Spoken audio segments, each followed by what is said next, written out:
Well, hello again, and welcome back to Clean in 17. Finally, we're doing day 14. We're on part two of the exorcisms that we find in the New Testament. Today, we're going to talk about the man in the Gadarenes. This comes from Mark chapter 5, verses 1 through 20. I'll go ahead and read this. I'm reading out of the Christian Standard Bible. This version just came out. Then they came to the other side of the sea, to the region of the Gerasenes. As soon as he got out of the boat, a man with an unclean spirit came out of the tombs and met him. He lived in the tombs. No one was able to restrain him any more, even with chains, because he had been bound with shackles and chains, but had snapped off the chains and smashed the shackles. No one was strong enough to subdue him. And always, night and day, he was crying out among the tombs and in the mountains and cutting himself with stones. When he saw Jesus from a distance, he ran and knelt down before him, and he cried out with a loud voice, "What do you have to do with me, Jesus, Son of the Most High God? I beg you before God, don't torment me." For he had told him, "Come out of the man, you unclean spirit." "What is your name?" he asked him. "My name is Legion," he answered him, "because we are many." And he kept begging him not to send them out of the region. Now a large herd of pigs was there, feeding on the hillside. The demons begged him, "Send us to the pigs, so we may enter them." And he gave them permission. Then the unclean spirits came out and entered the pigs, and the herd of about 2,000 rushed down the steep bank into the sea and were drowned there. The men who tended them ran off and reported it in the town and the countryside, and people went to see what had happened. They came to see Jesus and saw the man who had been demon possessed by the legion, sitting there dressed and in his right mind, and they were afraid. The eyewitnesses described to them what had happened to the demon possessed man and about the pigs. Then they began to beg him to leave their region. As he was getting into the boat, the man who had been demon possessed kept begging him to be with him, but he would not let him. Instead, he told him, "Go back to your own people and report to them how much the Lord has done for you and how he has had mercy on you." So he went out and began to proclaim in the Decapolis how much Jesus had done for him, and they were all amazed. But there's a couple of common questions we want to get out of the way that people like to bring up. First of all, Gerasenes, Gadarenes, or Gergesenes? So I did a little research into this one because one of the other accounts says, one says Gadarenes, one says Gerasenes, and some of it might have been a manuscript issue because you can see all three of these words look so similar, but really this is the explanation I've been able to ascertain a little bit.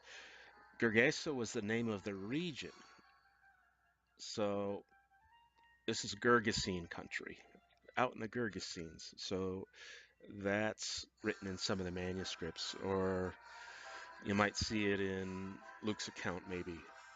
Um, it's Gergesene country.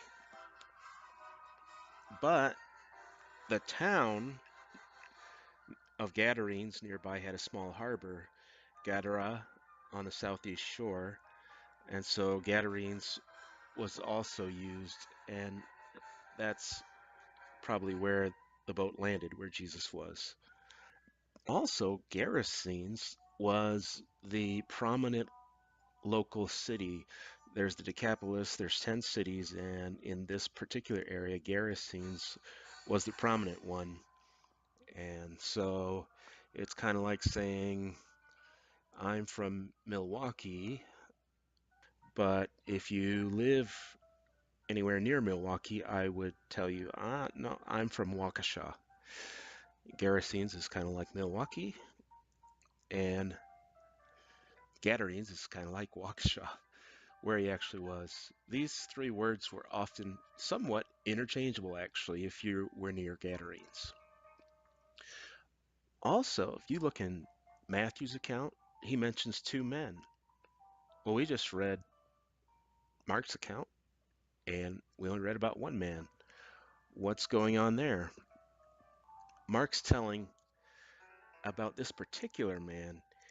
He would have stood out on what usually one out of the group or one out of the two might stand out, and this one definitely stood out among the two, though they were both afflicted similarly. This one stood out. So apparently, who would have stood out? Well, the one who tore his chains, broke irons off his feet, and also the one who went and told the good news about Jesus. Um, Apparently, the other man who was similarly afflicted and healed also probably didn't tear chains or break the irons off his feet. There's no account of him spreading the good news about Jesus afterward. So, so this is surely why Mark would have talked about this one. He wants to tell about the one who uh, he wants to tell about this particular man. Uh, the other one uh, was sort of like when the 10 lepers were healed, and I believe only one of them was grateful. The other nine just sort of disappeared, and that's probably what happened here. So we begin again near or on the Sea of Galilee. Now, first remember, Mary Magdalene was from Magdala, a fishing town on the west side of Galilee. Let's note that we're on the east side of Galilee now, and the border. See, Galilee runs down into the Jordan River, and Jordan River down to the Dead Sea, and that forms a east-west border. And on the east side, you have Gentiles, and and they're more from a Greek culture, Greco-Roman culture. Sure, they live on the Sea of Galilee. There's fish available, but pork for them was not an issue whatsoever. Um, these were Gentiles. So if you look up here, you see this is the Sea of Galilee on Google Maps today.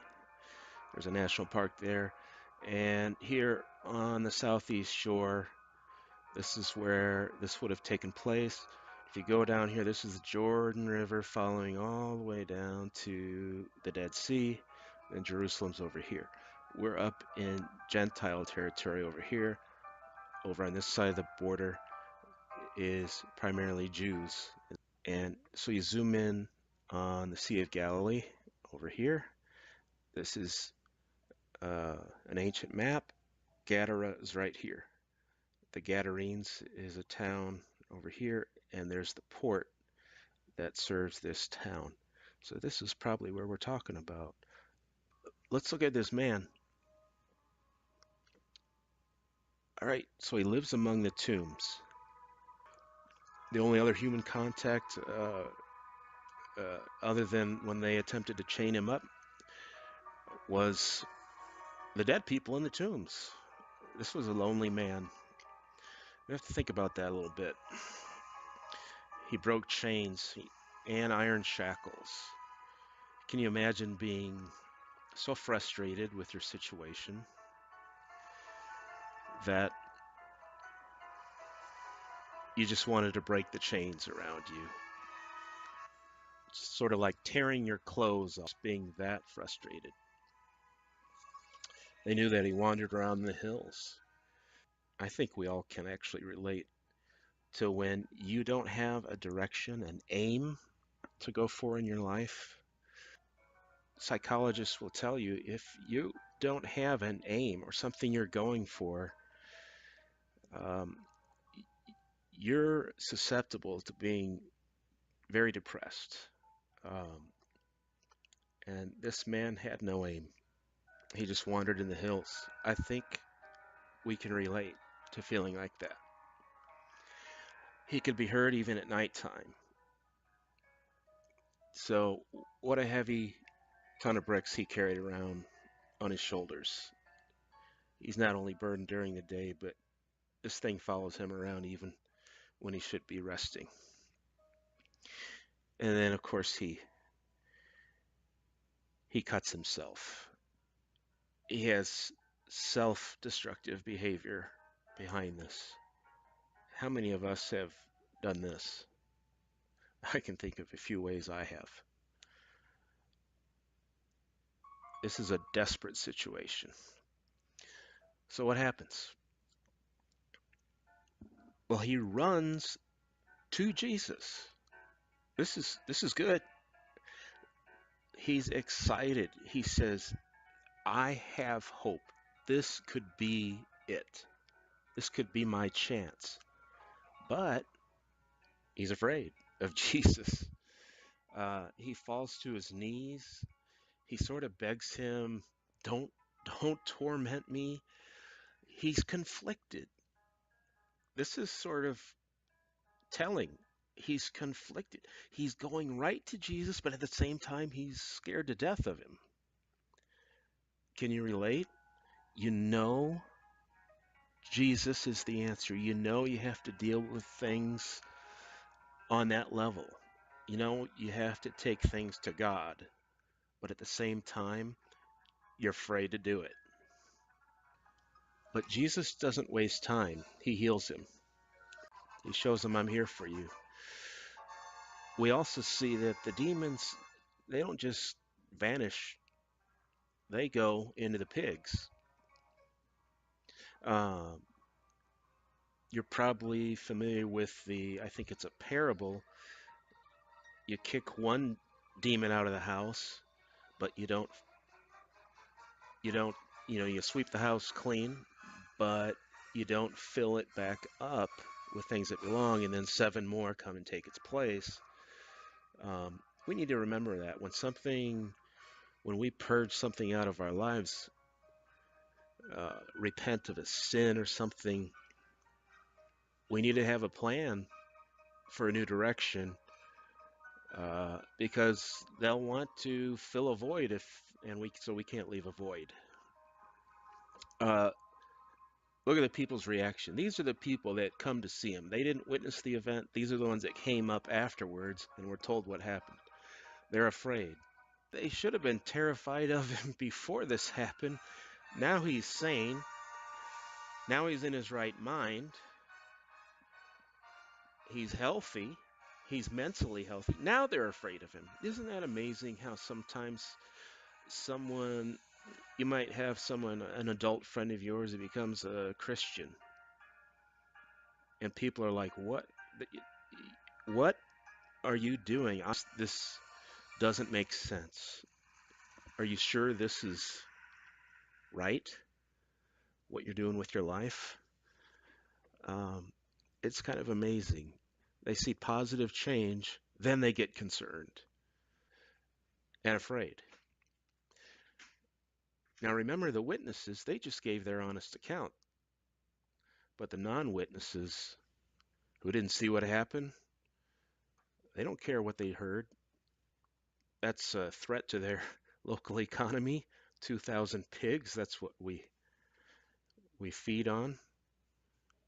They asked Jesus to leave. What does this tell us? Well, Jesus is going to mess things up for you. He's going to mess you up. There are going to be things that'll happen. Jesus says you're going to pay a price, and people aren't going to be happy with you. We don't know what that's going to be for each person. Sometimes you're going to lose a friendship, or um, have to cut out some things in your life that you once enjoyed. Um, but he's going to mess you up. He's going to make sure that he has your heart. But that's no reason to run away from Jesus. These people should have waited Jesus out, but they asked him to leave, so he does. But before he does, he says to the man, no, no, I don't want you to come with me now. Jesus had other plans, as we know. He went back to the other side and he eventually went to his crucifixion. But he sends the man and he says, tell the people what happened. Remember, so many times he said to the people, don't tell anyone. And this was often around Jerusalem because his time hadn't come and he didn't want to get the Pharisees and the teachers of the law riled up. It wasn't time. But he says, go tell all your friends because remember, he's up north of Jerusalem and east of the border. He's saying, go tell. He's already priming the Gentiles. And what's the result? Well, this new convert of his testimony has a great effect on people. They were amazed. Wouldn't we just have to assume these people became Jesus followers as things unfolded over time? So let's think about what we can take away from this. First of all, where do you take your problems? How many times do we have problems and we take them into our own hands first thing? Then it gets worse. And then so I do something else to fix it. And finally, I become borderline insane. And finally, I run to Jesus like this man did. So I think if you're a faithful Christian, you eventually do take things to Jesus. I, I'm sure you do. It'd be very difficult to be a faithful Christian and not do that. But the question is, how soon? How bad you let things get before you take these things to Jesus? Well, are you afraid? Of course you are, because you're afraid, well, what are the repercussions of dealing with my issues? It's not going to be easy. I'm going to have to be vulnerable. But what's the alternative? It's much worse. The outcome is much better. Look what the outcome was for this man. Can you imagine? Can you imagine how good it must have felt to be sane, dressed, and in his right mind? Can you imagine how good he felt going from thought of as insane and now in his right mind? It's always worth it, even if you're afraid. So, conflict avoidance just isn't the rational option. If he had avoided what took place, he'd have had to go back into the hills, back into the tombs, back into that misery. We don't want that. We have to deal with our problems head on, and the sooner the better. And again, Jesus' plan, it might just mess you up, but it's going to build up God's plan for your life. So I think if we can just sort of let go of what the world's plan might be in our life, oh, I want to make this background picture with the mountains in the background and this little lake. I want that to be my backyard. That's my plan. Well, chances are things like that aren't going to happen if I'm going to follow Jesus. I can't just go off the grid and do that. I have to be responsible. I have to follow Jesus, and that means loving other people, um, not living for the things of this world. And so the challenge to you and me is to be a testimony.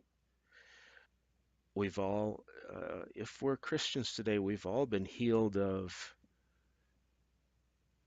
the penalty of sin, and that's the death penalty. But what other things have you been healed of? Whoever you are, you have a story. and it will resonate with someone. Someone will relate. There's someone out there who can relate to your story, whether it was your conversion story or something else that's happened since then in your life. So be a testimony. Let someone know about your story. Eventually, you're going to run into someone and it's going to hit home for them. Just like the people that this man shared his testimony with, his story resonated with many of the Gentiles, and they were primed. And I believe after the resurrection, I'm sure many of them became Christians. Carl Jung said the doctor is effective only when he himself is affected. Only the wounded physician heals. See, if our lives have all been pretty from day one until now, people aren't going to be able to relate to us very well. But when they see what we've been through and how we've made it through many storms, I think that is what helps people to see Jesus at work in us. Like he said, only the wounded physician heals. Thanks for listening. Love you guys. Look forward to lesson 15 next time.